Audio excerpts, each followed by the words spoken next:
বলে স্যার আবার যাবেন অষ্টগ্রাম থেকে আবার আসবেন মিঠামইন, আরো আমাদের উদ্যোগী প্রোগ্রাম আছে। আমি আশা করবো আপনারা ধৈর্য সহকারে একটু স্যারের মূল্যবান কথা শুনবেন। এবং স্যার কিন্তু আমাদের হচ্ছে অতিরিক্ত উপপরিচালক উদ্ভিদ সংরক্ষণ, প্লান্ট প্রোটেকশন, তার মানে হচ্ছে মাঠে রোগ বালাই নিয়ে আর কি।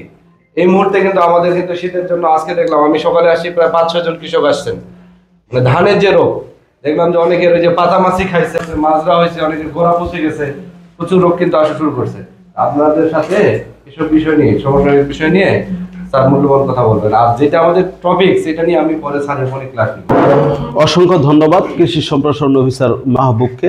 আসসালামু আলাইকুম, সবাই ভালো আছেন? হ্যাঁ, flood reconstruction emergency assistance project, এই প্রজেক্টের যে আজকের দিনব্যাপী প্রশিক্ষণ, সেই প্রশিক্ষণে আমি মোহাম্মদ ইমরুল কায়েস, অতিরিক্ত উপপরিচালক উদ্ভিদ সংরক্ষণ, খামারবাড়ি কিশোরগঞ্জ, আপনাদের মাঝে কিছু কথা বলবো। আপনারা একটু মনোযোগ দিয়ে শুনবেন। হ্যাঁ, আমার সাথে আরো এসএপিপিও এবং এসও সাহেব এবং অন্যান্য যারা আছেন, সামনে উপবিষ্ট আছেন বিভিন্ন ইউনিয়ন থেকে আগত কৃষক এবং কৃষানী ভাই ও বোনেরা, সবাইকে স্বাগতম জানাচ্ছি।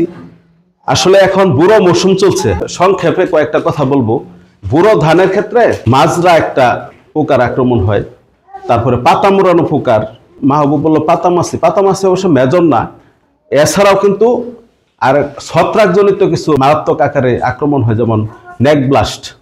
এই যে ধানের জমি ফার্টিলাইজার কিভাবে দেন, সার, অনেক বেশি সার আপনারা ব্যবহার করেন। হ্যাঁ, কিন্তু আসলে বেশি সার ব্যবহার করলে কিন্তু সেটা কোনো লাভ হচ্ছে না, মানে অপচয়।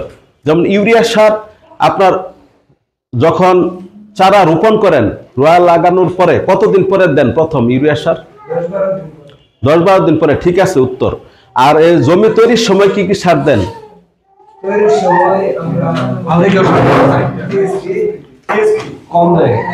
লাল সার দেন না?